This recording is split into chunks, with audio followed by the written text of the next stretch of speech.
begin by saying what a great pleasure it is to join you all at the launch of the Asia Society Policy Institute in New Delhi.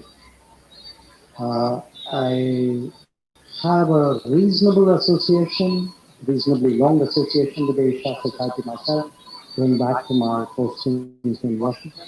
And for the record, I'm a little bit older than the society. But today, as you heard from Mr. Rat, my remarks would be followed by a discussion on Asia's geopolitical future. And I can think of no one better than Prime Minister Kevin Rudd and Dr. Raja Mohan for such a conversation. Now, when we speak of a rising Asia, the term Asian century naturally springs to mind.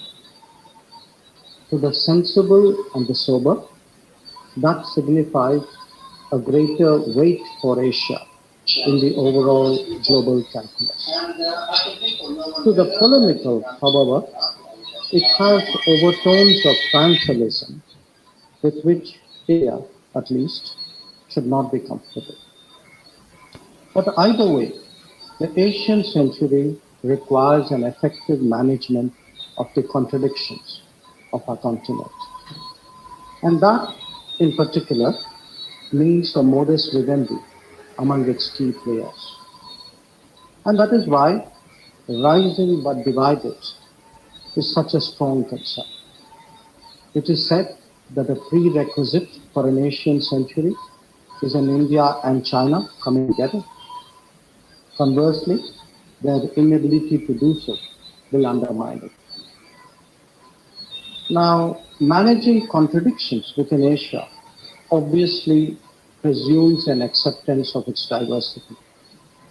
Given that there are distinct regions, specific cultures, and significant powers, this is a clear prescription for multipolarity. Noting the overall salience of Asia and the international order is so much more today, it also suggests that the outcome in Asia has global repercussions. In essence, a multipolar Asia is necessary both for an Asian century and for a multipolar world. From time to time, there is also talk about Asia for Asians. Such thinking needs to be carefully analyzed, both from a national interest perspective as well as the implications of the proposition itself. The suggestion that it could be the basis of a united front presumes a stronger convergence within the continent than reality supports. Moreover, a united front works when participants are confident of the vision and, more important, the intent of each other. This requires at least a moderate level of mutual trust. Even in the past, this was not an easy challenge to address. It is obviously much more difficult now. Asia for Asians is also a sentiment that was encouraged in the past, even in our own country, by political romanticism. The Bandung spirit, however, got its reality check within its first decade. Indeed, the experience of the past affirms that Asians are second to none when it comes to realpolitik. For all this talk, it is also a fact that many major Asian nations approach their continent keeping in mind the larger correlation of forces. In some cases, it is part of their ideological outlook.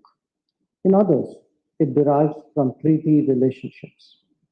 And in the case of the ASEAN, it is in fact the very basis of their global relevance.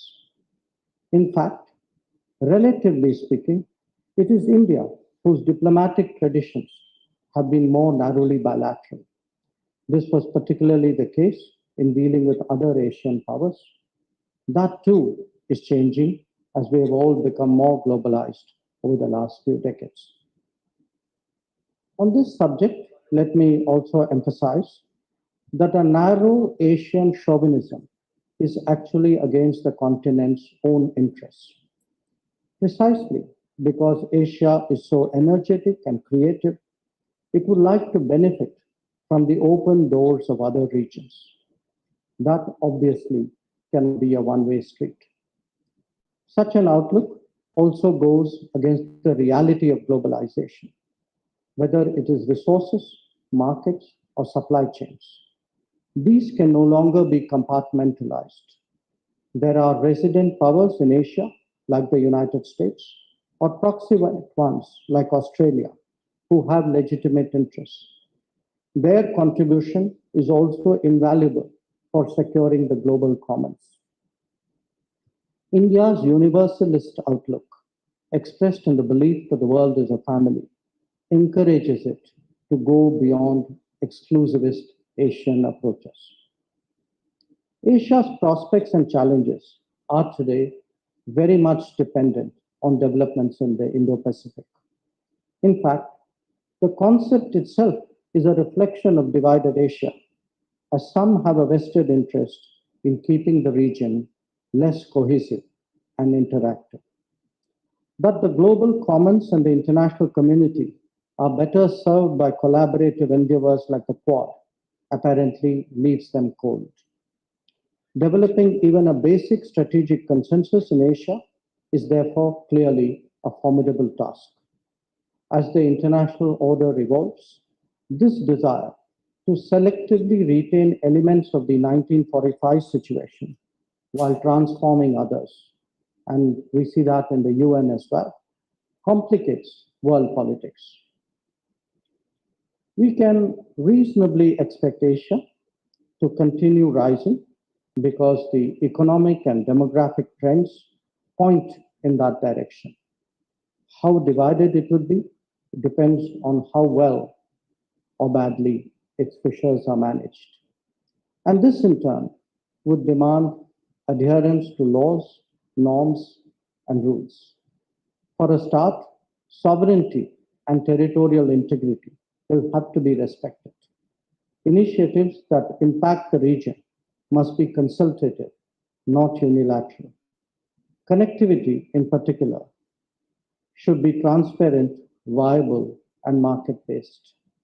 Similarly, development agendas also need to be broad based and reflect the global consensus rather than individual national objectives. Contributing to the well being of the global commons and providing global goods can also make a big difference. And not least, agreements and judgments must be scrupulously adhered to, not regarded as matters of convenience.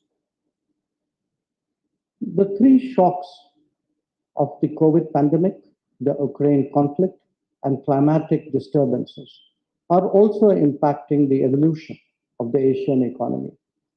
Together, they make a powerful case for more engines of growth and resilient and reliable supply chains. There is a parallel debate underway in the digital world that focuses around trust and transparency. How these will translate into strategic outcomes is still too early to predict. In comparison with other continents, Asia lacks an agreed architecture of any nature. Currently, the ASEAN offers the best possibility as a meeting ground. Its centrality and relevance is therefore obvious. However, there are challenges that go beyond the remit of its institutions and platforms. These are aggravated by anachronistic multilateralism. Effectively addressing such deficits are now best done by plurilateral groups, the Quad being a notable example.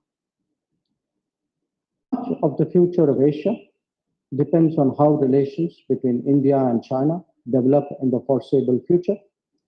For ties to return to a positive trajectory and remain sustainable, they must be based on the three mutuals: mutual sensitivity, mutual respect, and mutual interest. Their current status is, of course, well known to all of you. I can only reiterate that the state of the border will determine the state of the relationship.